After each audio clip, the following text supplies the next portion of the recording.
Welcome to doctor N Y R YouTube channel. आज का जो टॉपिक है वो है प्रोकैरियोटिक सेल। पार्ट फर्स्ट में इसको अभी हम डिस्कस करेंगे और दूसरा पार्ट भी इसको डिस्कस करेंगे। सबसे पहले हम आज का जो पार्ट फर्स्ट इस लेक्चर में हम डिस्कस करेंगे। Please take a screenshot. Cells जो होते हैं, अगर हम लिविंग ऑर्गेनिज्म के सेल्स जो होते हैं ना, इसको हम मतलब अगर डिवाइड करेंगे, दो तरह के सेल्स होते हैं। एक होते हैं प्रोकैरियोट्स, दूसरा क्या होता है यूकैरियोट्स। अगर प्रोकैरियोट्स में बेस्ट एग्जांपल हम देते हैं ना, तो यहाँ पे कौन सी बेस्ट एग्जांपल आती है? बैक्टीरिया। तो अगर हम यहाँ पे देखेंगे, प्लांट्स हो गया, एनिमल्स हो गए, एटसेट्रा। तो प्रोकैरियोटिक और यूकैरियोटिक सेल में डिफरेंस क्या है? जो प्रोकैरियोट्स होते हैं ना, इनमें जो न्यूक्लियस होता है वहाँ पे क्या होता है, न्यूक्लियस में मेम्ब्रेन नहीं होता है और कुछ साइटोप्लाज्मिक ऑर्गेनेली होती है।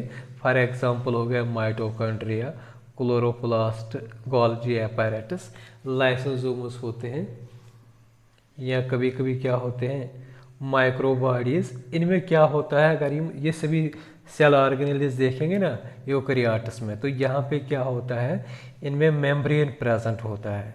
लेकिन जब हम प्रोकैरियोट्स में देखते हैं, इनमें ये जो मेम्ब्रेन जो होता है वो एब्सेंट होता है। तो इसको हम पहले थ्योरी पढ़ेंगे, फिर इस डायग्राम को समझेंगे।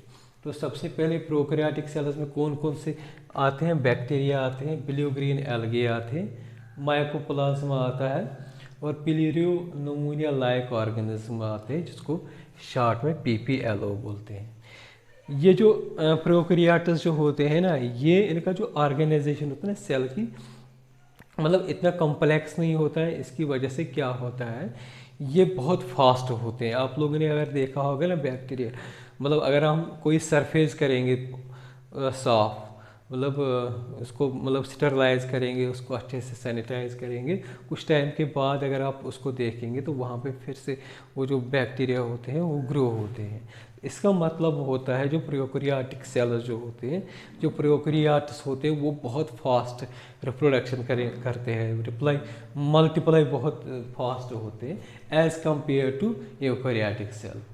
अगर शेप की बात करते हैं ना प्रोकैरियोट्स में, यहाँ पे क्या होते हैं, यहाँ पे डिफरेंट शेप्स होते हैं। अगर प्रोकैरियोट्स से हम यहाँ पे बात करते हैं तो हम बैक्टीरिया की ही बात करते हैं। तो बैक्टीरिया की जो शेप होते हैं, मतलब चार तरह के शेप होते हैं। एक होता है बेसलस। बेसलस का मतलब क्या होता है, बिल्कुल रॉड शेप्ड होते हैं बैक्टीरिया इस तरीके से, इसको बोलते हैं बेसलस।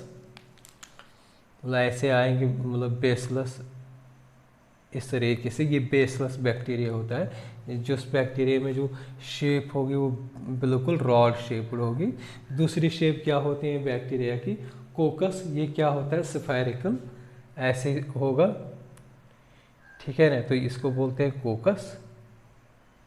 अगर एक होगा तो इसको क्या बोलेंगे, कोकस। अगर बहुत सारे होंगे तो उसको बोलेंगे कोकाई, ठीक है ना। इसी तरीके से विब्रियो, विब्रियो कॉलरिया यहाँ पे एक एग्जाम्पल है। तो वो कैसे दिखते हैं विब्रियो? विब्रियो बैक्टीरिया जो होते हैं बिल्कुल कामा शेप ऐसे दिखते हैं। और तीसरी शेप जो होते हैं वो होते हैं स्पाइरलियम। ये क्या होता है, स्पाइरलियम का मतलब क्या होता है, यहाँ पे बैक्टीरिया जो होते हैं बिल्कुल स्पाइरल जैसे शेप्ड होते हैं, स्प्रिंग की तरह शेप होते हैं। मतलब अगर हम शार्ट में देखेंगे, बैक्टीरिया जो होते हैं तीन मतलब चार शेप्ड होते हैं। एक होता है इस तरीके से रॉड शेप्ड, रॉड शेप्ड को क्या बोलते हैं, बेसलस। कोकस होता है कामा शेप्ड होते हैं और स्पाइरल होते हैं। जो सेल वॉल जो होते हैं, अगर हम देखेंगे, जो प्रोकैरियोट्स जो होते हैं, इनका जो प्लाज्मा मेम्ब्रेन होता है, मैंने ये सेल ले लिया और सेल वॉल मतलब ये बाहर जो होता है ये सेल वॉल है, तो इसको क्या सराउंड करता है, ये इसके अंदर क्या होता है, प्लाज्मा मेम्ब्रेन। मतलब ये सेल वॉल हो गया और ये हो गया प्लाज्मा मेम्ब्रेन। इसको हम और मतलब पढ़ेंगे। तो अगर हम देखेंगे प्रोकैरियोट्स में सेल वॉल प्रेजेंट होता है, लेकिन कुछ प्रोकैरियोटिक सेल्स होते हैं जो प्रोकैरियोट्स होते हैं लेकिन उनमें सेल वॉल एब्सेंट होता है। For example mycoplasma. यहाँ पे क्या होता है, ये जो माइकोप्लाज्मा प्रोकैरियोटिक सेल जो होती है, यहाँ पे सेल वॉल जो होती है, आउटर मोस्ट बाउंड्री जो होते हैं वो एब्सेंट होता है। तो ये वाला जो पोर्शन जो होता है, ये वाला पोर्शन अगर हम देखेंगे एक मतलब प्रोकैरियोटिक सेल को, इसको बोलते हैं साइटोप्लाज्म। ये सेमी फ्लूइड होता है, न बिल्कुल फ्लूइड होता है, न बिल्कुल टोटली सॉलिड होता है, मतलब जेली स्ट्रक्चर होता है। तो इसमें क्या होते हैं इसी में बहुत सारे इसी में क्या होते हैं, राइबोसोम्स प्रेजेंट होता है, और जो डीएनए होता है, डीएनए भी इसमें प्रेजेंट होता है। नेक्स्ट क्या होता है, जो डीएनए होता है ना, सॉरी जो न्यूक्लियस जो होता है, यहाँ पे भी न्यूक्लियस में कोई मेम्ब्रेन प्रेजेंट नहीं होता है। तो यहाँ पे जो जेनेटिक मटेरियल जो होता है वो नेकेड होता है। नेकेड का मतलब क्या होता है, ये जेनेटिक मटेरियल है, इसमें कोई भी कवरिंग नहीं होती है। मतलब जेनेटिक मटेरियल यूजुअली न्यूक्लियस के ऐसे होता है। न्यूक्लियस में क्या होता है, न्यूक्लियर मेम्ब्रेन्स होते हैं, तो ये मेम्ब्रेन्स इस जेनेटिक मटेरियल को कवर कर देते हैं, मतलब एक तरीके से ये प्रोटेक्ट कर देते हैं। तो यहाँ पे जो होता है प्रोकैरियोटिक सेल्स में, ये जेनेटिक मटेरियल मतलब डीएनए वो क्या होता है, ऐसे स्कैटर्ड होता है विदाउट न्यूक्लियर मेम्ब्रेन। इसके बाद क्या होता है, जो जेनेटिक मटेरियल होता है यहाँ पे, डीएनए जो होता है वो क्या होता है, डबल स्ट्रैंडेड। डबल स्ट्रैंडेड मतलब क्या होता है, 2 स्ट्रैंडेड होते हैं इस तरीके से। और जब हम डबल स्ट्रैंडेड को लिखते हैं, इसको लिखते हैं DS, double stranded DNA, DNA, ठीक है ना। तो शॉर्ट में हम इसको इस तरीके से लिखते हैं। और साथ में क्या होता है, ये जो डीएनए जो होता है सर्कुलर होता है। 2 तरह के डीएनए मॉलिक्यूल्स होते हैं, एक होता है लीनियर, दूसरा होता है सर्कुलर। इसके बाद जो होता है, तो ये हो गया हमारा मतलब जीनोमिक डीएनए। ये जो होता है ना, ये वाला, इसको बोलते हैं जीनोमिक डीएनए। इसके साथ साथ और डीएनए मॉलिक्यूल्स प्रेजेंट होते हैं बैक्टीरियल सेल में। एडिशन इसकी प्लस, मतलब एक तो न्यूक्लियर मतलब जीनोमिक जो होता है डीएनए वो होता है, दूसरा प्लस इसके साथ और जेनेटिक मटेरियल होता है जिनको बोलते हैं प्लाज्मिड। ये प्लाज्मिड जो होता है, इसका काम क्या होता है, इसमें ये प्रोवाइड, जैसे हम एंटीबायोटिक्स खाते हैं ना, अगर हमने आज 500 mg खाया है, तो बहुत दिन तक जब हम 500 mg खाएंगे ना, तो उसके बाद क्या करता है, ये 500 हमारी बॉडी में उस मतलब जो होता है ना, ये इफ़ेक्ट नहीं करता, हमें इसको ज़्यादा डोज बनाना पड़ता है। तो इसका मतलब है जो एंटीबायोटिक हम ले रहे थे, जिस मतलब बैक्टीरिया के लिए हम ले रहे थे वो एंटीबायोटिक, तो उससे उसको क्या हो गया, रेजिस्टेंट हो गया उस इतनी डोज से, तो हमें फिर उसका ज़्यादा बढ़ाना है। तो वो जो रेजिस्टेंस होती है ना बैक्टीरिया में, एंटीबायोटिक रेजिस्टेंस, मतलब रेजिस्ट करता है मतलब एंटीबायोटिक्स को, तो वो कौन प्रोवाइड कर देता है इस बैक्टीरियल सेल में, वही प्लाज्मिड। ये प्लाज्मिड मतलब क्या होता है, डीएनए का बना होता है, लेकिन डीएनए भी क्या होता है, यहाँ पे सर्कुलर डीएनए होता है।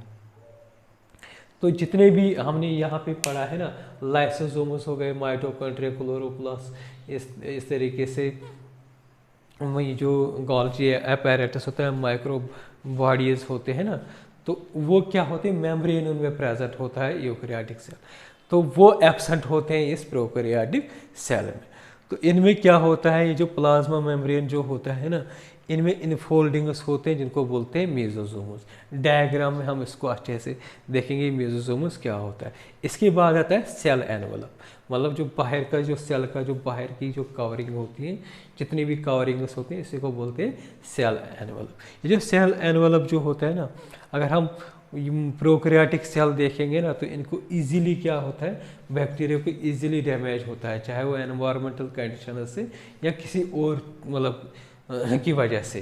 तो इसलिए इनका क्या जो आउटर कवरिंग जो होती है ना, बहुत कम्प्लेक्स होता है, ताकि ये सर्वाइव करे, कोई भी ड्रास्टिक एनवायरमेंटल कंडीशन होती है उसको सर्वाइव करे। इसलिए इनकी यहाँ पे जो होता है ना, 3 कवरिंग होती है। सेल एनवलप जो होता है ये मेड अप मतलब 3 कवरिंग से बना होता है। जो आउटर मोस्ट लेयर जो होता है इसको बोलते हैं ग्लाइकोकैलेक्स। इसके बाद आता है सेल वॉल, ग्लाइकोकैलेक्स के बाद सेल वॉल आता है, सेल वॉल के बाद क्या आता है, सेल मेम्ब्रेन या प्लाज्मा मेम्ब्रेन। इन तीनों को क्या बोलते हैं यहाँ पे, सेल एनवलप। मतलब कलेक्टिवली इनको सेल एनवेलप बोलते हैं। तो इनका क्या फंक्शन रहता है, मतलब तीनों इकट्ठे काम क्या करते हैं, प्रोटेक्शन, बैक्टीरिया को प्रोटेक्ट करते हैं। अब हम इस डायग्राम की तरफ अगर हम देखेंगे ना, इस तरीके का डायग्राम मैंने बनाया बैक्टीरिया का। ये वाला जो है ना आउटर मोस्ट जो ब्लू पेन से मैंने बनाया है, ये वाला, इसी को बोलते हैं ग्लाइकोकैलेक्स। इसके बाद जो है ना ये वाला जो पोर्शन जो होता है, ये वाला जो लेयर होता है, ये होता है सेल वॉल। सेल वॉल के अंदर जो ग्रीन वाला होता है ये हो गया प्लाज्मा मेम्ब्रेन। तो इन्हीं को हम कलेक्टिवली क्या बोलेंगे, इसको हम कलेक्टिवली बोलेंगे सेल एनवेलप, मतलब ये सेल एनवेलप हो गए, ठीक है ना।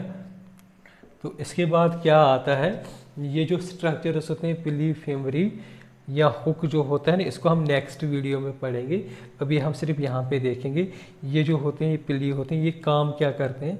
अगर ये मतलब ये बैक्टीरियल सेल है ना, ये भी बैक्टीरियल सेल है, मतलब बहुत सारे बैक्टीरियल सेल प्रेजेंट होते हैं ना, तो ये क्या करेगा, ये ट्रांसफ़र करेगा अपना जेनेटिक मटेरियल।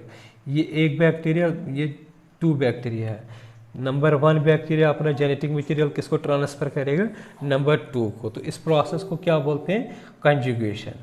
तो ये कंजुगेशन को हेल्प करने में क्या लगता है, पिले, जो यहाँ पे मैंने बनाया इस तरीके से बनाते हैं, रिप्रेजेंट करते हैं इसको। ये फेमरी होती है और यहीं पे क्या होता है, फ्लैजला होता है। फ्लैजला में भी पार्ट्स होते हैं, इसको हम अच्छे से नेक्स्ट वीडियो में डिस्कस करेंगे।